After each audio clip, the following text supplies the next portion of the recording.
Hello friends, আজ আবারও চলে এসেছি আজকের ব্লগ নিয়ে। এটা হচ্ছে 14 রকমের শাক। এটা হচ্ছে কেন্দুরি ভাজা, আলু ভাজা, মূলো ভাজা, ভেন্ডি ভাজা, পটল ভাজা।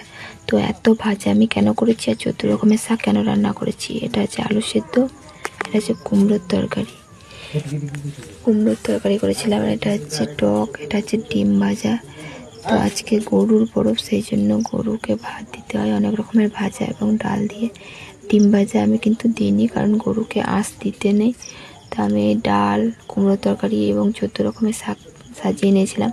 এইদিকে বাবা রঙগুলো নিয়েছে, এই রঙগুলো দিয়ে গরু এবং ছাগলের গায়ে ছাপ দেওয়া। এটা হচ্ছে শাক ধোয়া জল 14 রকমের। এটা দিয়ে গরু এবং ছাগলের পা ধুয়ে দিতে হয়। আর এটা ছাগলকে বাবা ছাপ দিয়ে দিচ্ছিল সেই রঙগুলো দিয়ে।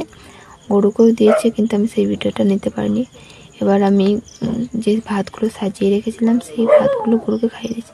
আর এদিকে সন্ধ্যেবেলা দেখো এসে আজির মেহেন্দি পড়ার জন্য, তাই আমি ওদেরকে মেহেন্দি পড়েছিলাম। এটা যে ভাগ্নি, ওকে জিজ্ঞেস করছিলাম কেমন হয়েছে, তো ও বলছে বেশ ভালো হয়েছে।